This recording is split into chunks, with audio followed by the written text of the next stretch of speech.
Magandang gabi po. Pag-asa Weather Update. Alamin ang lagay ng panahon bukas ng Huwebes, November 9, 2023 at sa mga susunod na araw.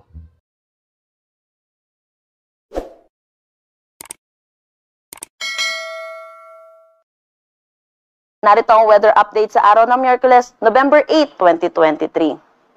Meron tayong binabantayang low pressure area dito sa loob ng ating Philippine Area of Responsibility at ito'y huling namataan sa layong 185 kilometers west ng Dipolog City, Zamboanga del Norte.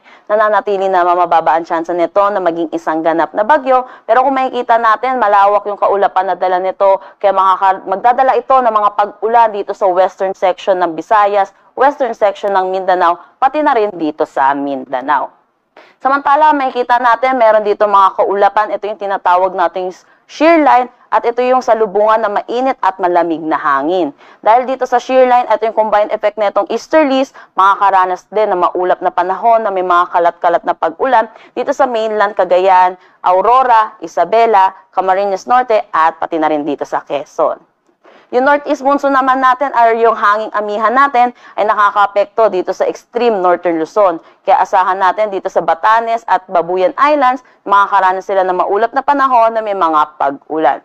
Para naman dito sa Metro Manila at nalalabing bahagi ng ating bansa, asahan pa rin natin na mainit na panahon na may mga tsansa pa rin ng localized thunderstorm lalo na sa hapon at sa gabi.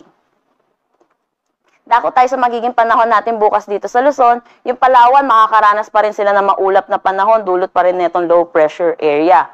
Samantala yung nalalabing bahagi naman netong Luzon, ay asahan pa rin natin ang mainit na panahon na may mga pag-ulan, lalo na sa hapon at sa gabi, dulot ng mga localized thunderstorms. Sa Metro Manila, maglalaro ang temperatura between 25 to 33 degrees Celsius, sa Lawag, 24 to 34, Tuguegarao, 24 to 33. Dito sa Baguio, 17 to 26, Tagaytay, 22 to 31. Dito sa Legazpi, 26 to 32 degrees Celsius. Para naman dito sa Calayan Island at Puerto Princesa, maglalaro ang temperatura between 25 to 31 degrees Celsius.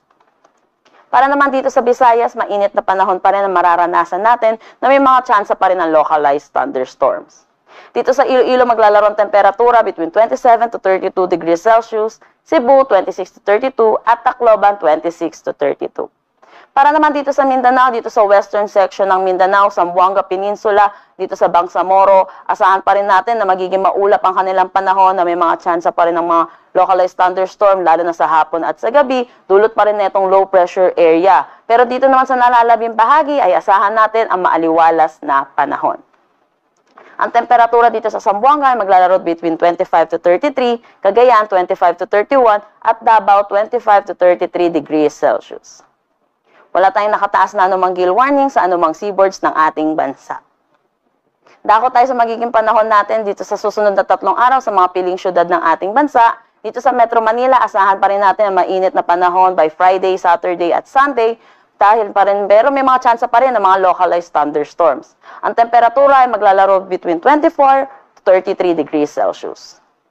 Para naman sa Baguio, asahan natin by Friday, makakaranas sila ng bahagya hanggang sa maulap na panahon na may mga mahihinang pag-ulan. Pero pagdating ng Saturday, Sunday, makakaranas na sila ng maulap na panahon na may mga pag-ulan, dulot pa rin netong northeast monsoon or ng hanging amihan. Ang temperatura dito sa Baguio ay maglalaro between 16 to 26 degrees Celsius. Para naman sa Legazpi, asahan din natin na maaliwalas na panahon throughout the 3 days. At asahan natin yung temperatura between 25 to 32 degrees Celsius. Para naman sa Metro Cebu, ay asahan pa rin natin ang maaliwalas na panahon. Ang temperatura ay maglalaro between 25 to 32 degrees Celsius. Dito sa Davao, asahan din natin ang bahagya hanggang sa maulap na panahon na may mga tsansa pa rin ng localized thunderstorm lalo na sa hapon at sa gabi. Ang temperatura dito ay maglalaro between 24 to 34 degrees Celsius.